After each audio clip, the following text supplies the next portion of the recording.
The small Pacific island of Guam, 200 square miles, 1 million snakes. It's trying to bite me. I'm Mark O'Shea, a zoologist specialising in reptiles. Join me in the struggle against a snake invasion. It's gonna go. Hurry up. Ha-ha! Come on, you're under arrest. He's eating an egg. Either that or he's eating a golf ball.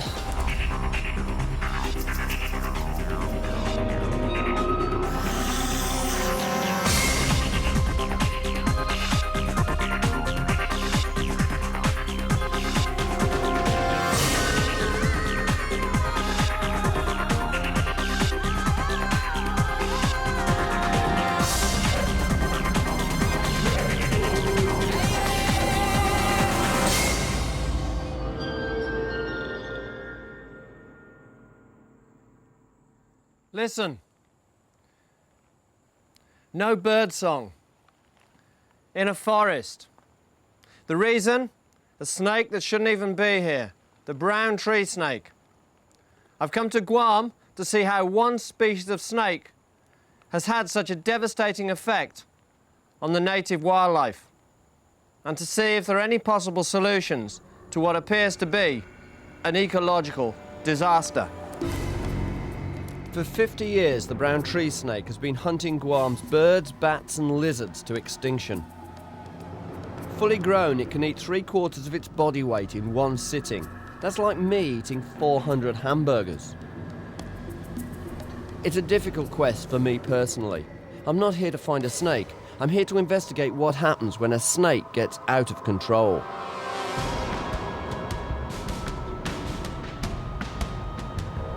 Guam, a US territory, was a scene of heavy fighting in World War II.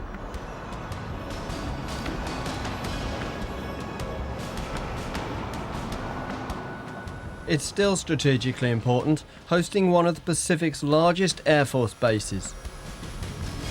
And Guam's military past is a critical clue to its current crisis. It's believed that the brown tree snake came here in military equipment after the Second World War and established itself in a land where it had no predators. This is a man-made problem.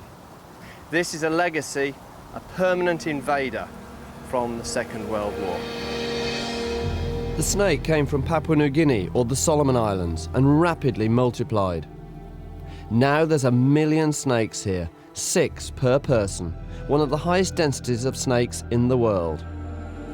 The best time to find them is at night, when they're hunting. I'm joined on the search by biologist Fiona Qualls, who tells me about the destruction the snake is wreaking on Guam's wildlife. What do you think their primary diet is now that most of the birds have gone? Lizards. I'm sure it's lizards. We do look at the gut contents from time to time. How many bird species have been actually pushed to extinction? Well, Guam has 13 native forest bird species, or had. Now it has 3. So 10 have gone? 10 have gone. So what's the situation for the remaining 3 species? Well, those 3 species are really in trouble. There's swiftlet, and the swiftlet's numbers are down to a couple of hundred individuals in one population, so it's very vulnerable. That is, yes. The Micronesian starling is down to around 50 or so, again, one population. Sure.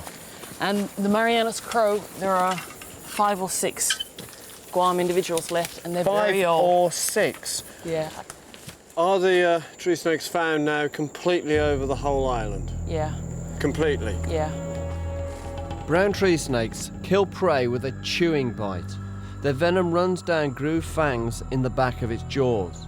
Meanwhile, it wraps its body around the prey and squeezes.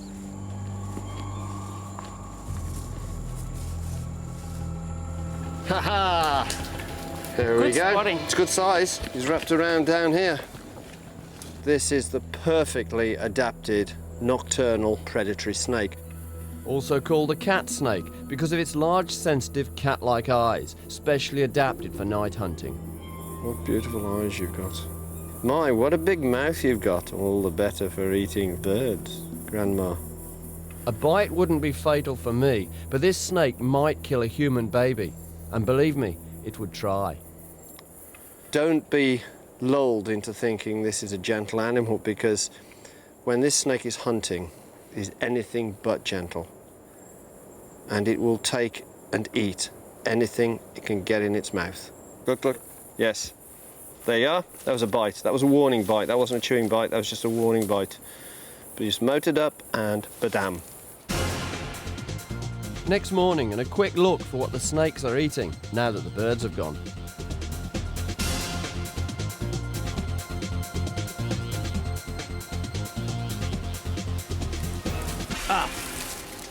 I got one, blue tail.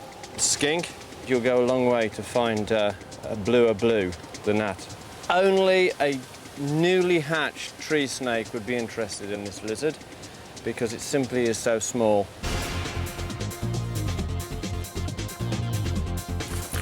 I don't think we'll do that.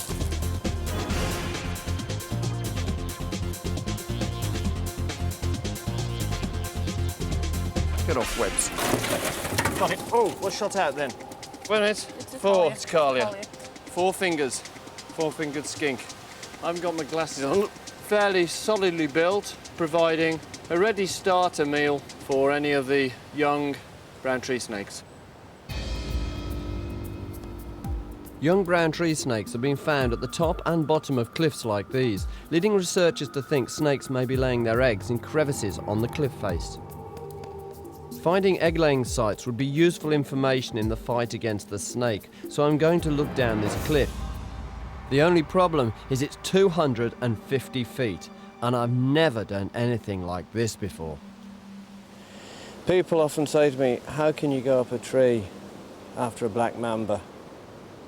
That's 100 times easier than this. Some people find this an easy sport, but I don't like heights. I'm gonna have a go anyway.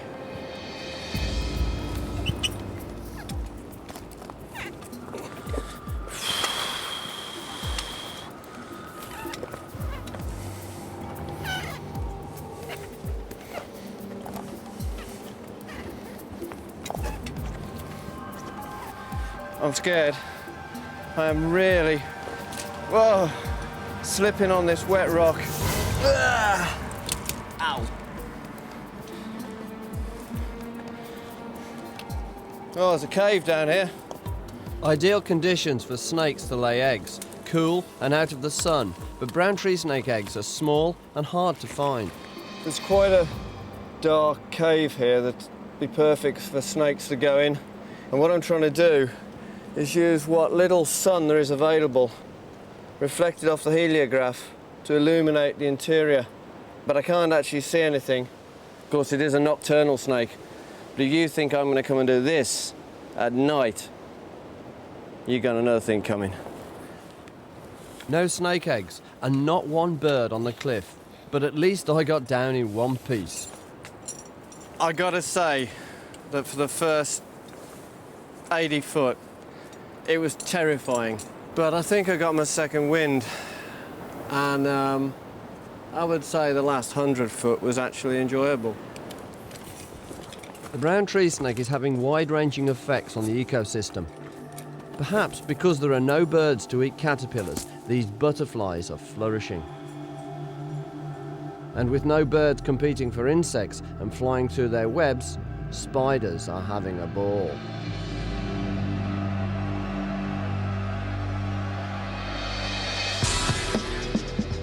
My feeling about snakes is usually love and let live. But can I live with the idea of a snake on a rampage against nature? I'm going to a place that might help me decide. This compound of secure enclosures is what is necessary to protect an endangered species. The Guam rail is in effect in protective custody. Unique to the island, there were once 60,000 Guam rails in the wild. Now there are none. Because they evolved free of snakes, they never developed defense mechanisms. They're easy prey. The Guam rail is a flightless bird.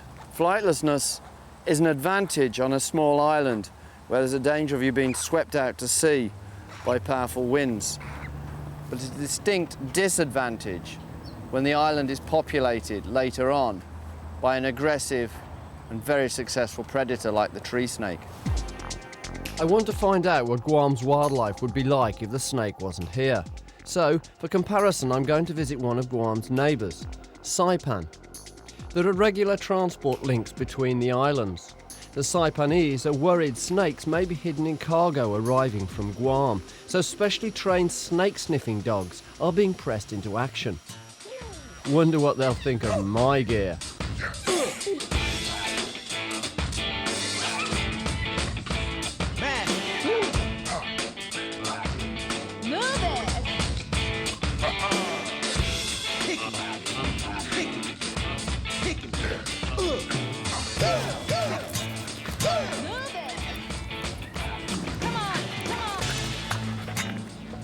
It's hardly surprising they're interested in me and my kit. We must reek of the snakes of the world. Are you puzzled? I think you are. Paul Reyes is one of Saipan's wildlife officers. He's taking me to see some extraordinary birds. Like bats, swiftlets use echolocation to find their way around, making a stream of high-pitched clicking sounds to judge their distance from the rocks. On Guam, this species is almost extinct. But we've got to whisper because we don't want to disturb the swiftlets and drive them out. How many are there in this cave? This one has about 500 to 1,000. In just this cave, we have about 4 colonies in Saipan. And if a brown tree snake would come into this cave itself, it would wipe out the entire colony. It'd be like it going into a delicatessen. It could just pick and choose. Because they are very definitely easy prey. It's not only endangered birds I'm interested in. As night falls on Saipan, I want to find out what lizard populations are like here, with no snakes around. Joining us in the forest is wildlife worker Joe Gonzalez.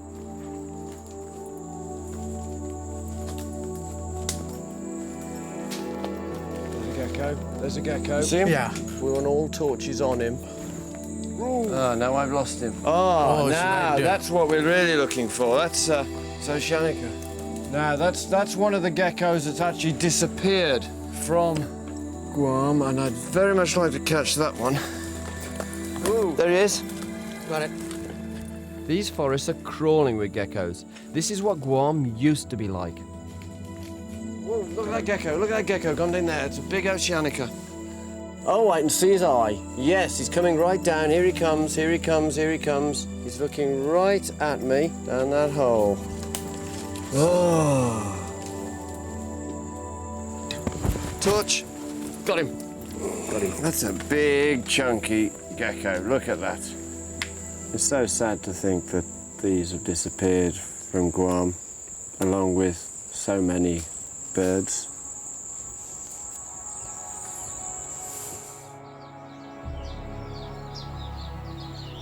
Saipan's dawn chorus, deafening compared to the silence on Guam, is a final reminder of all the species that have been lost there since World War II. But I'm about to discover the brown tree snake isn't just threatening the wildlife of Guam.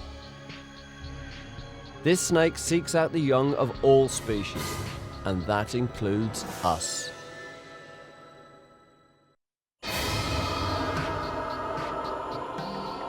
The brown tree snake has invaded the Pacific island of Guam and eaten much of its wildlife. What's more, it will also seek out newborn children in a house. Judea Perez was just 7 months old when a snake attack almost killed her. When the snake entered the Perez household, it was found squeezing and chewing Judea, the mode of attack when it wants to eat. Nicole, how do you think the snake actually got into the bedroom with you and your daughter?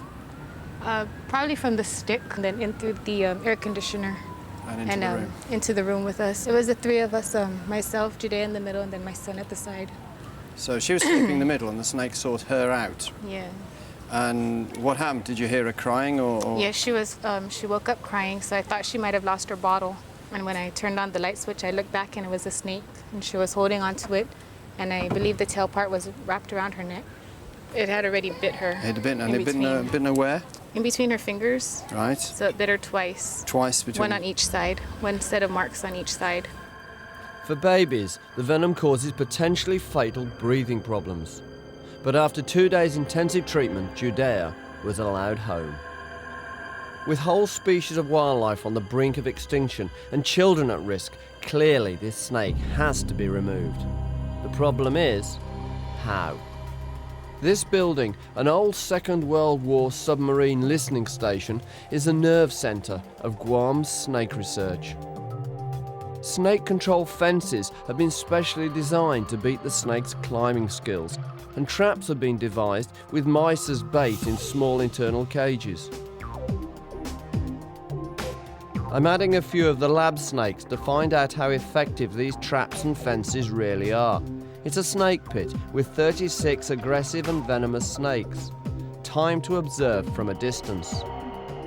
There's one going to the trap on the left. Here's a couple failing to get up the snake control fence on the right. And another heads for the trap. But after a while, most of the snakes just curl up and go to sleep. How many did we start out with? About 30 odd, I think. And these are the ones that didn't manage to get into one of the traps or climb up the pole. And these are about the average sort of size for brown tree snakes. Very agile. Ouch. Out of 36 snakes taking part in my experiment, only 2 ended up in the traps. Not much good when you need to catch 1 million. Gilbert Acosta is part of Guam's trapping program. The snakes he catches usually come to a rapid end.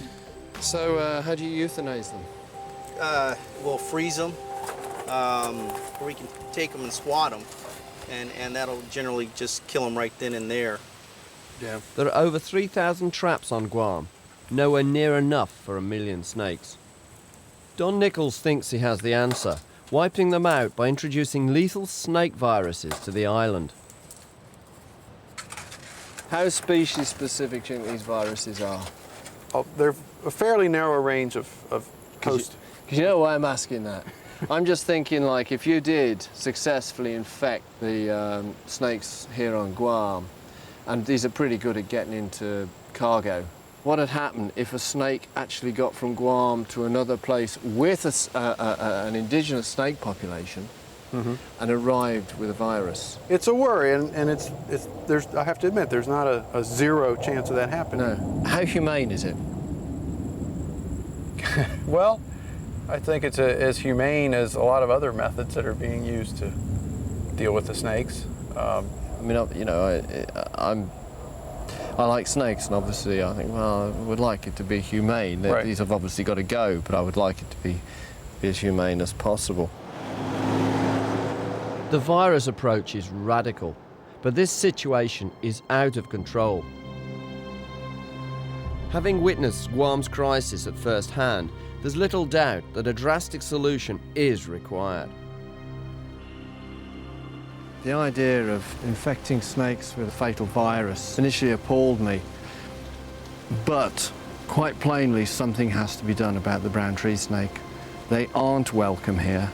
They do have to be removed, and it's not just a case of controlling those that are here. They really do need to be eradicated. It's therefore vital to stop the snakes escaping Guam on planes and creating similar mayhem elsewhere.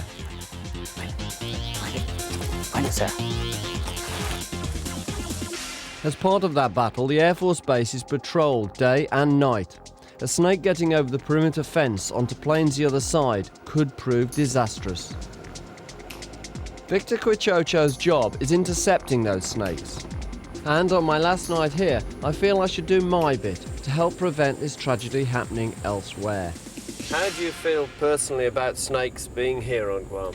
They're really a big problem for the economic and ecological ways of Guam. Do you mean like causing power outs? Yes. Yes, snakes are about the best conductor you can get between two distant electrical points, and they short out whole towns. Yeah, and it's happened. Just from one snake. Guam has been known to suffer a snake-induced power cut every 3 days. I'm pleased to see the fence isn't actually electrified from the point of view that if I'm going to grab a snake up there, I don't want to put my hand on something I shouldn't. No, they're not electrical fences. But then if they were, that'd zap If they us. were, yes. There's a snake, there's a snake, there's a snake. That's a good sized snake. OK, I'll keep my lights off him because I don't want him to see us. Give him a minute. He's waking. Get wise. If this snake escapes us, it won't have far to go to reach the cargo area. Victor, if you hold the torch, I'm going to actually just go up this pole and see if I can get him by hand, because if I miss him on the wire, he drops. OK, fella. He's coming through now. Come on, you're under arrest. That's one less to worry about getting off the island, or causing a blackout in one of Guam's towns. Well, that's the first one, eh? But not the last. Yeah, he's gonna go. Hurry up. There's one here, look.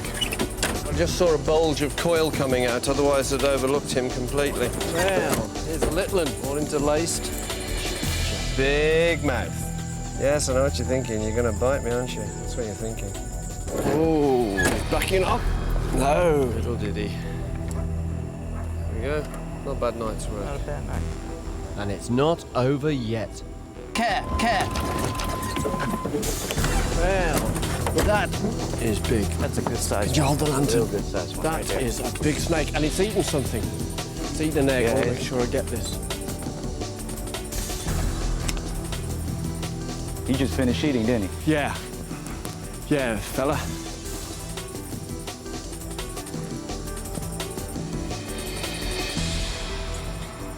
Some of the airbase personnel keep chickens for their eggs, irresistible for a hungry brown tree snake, and they hate being hassled after a meal. Got him. He's eating an egg. Either that or he's eating a golf ball. And this is actually the biggest snake I've ever caught on a fence line.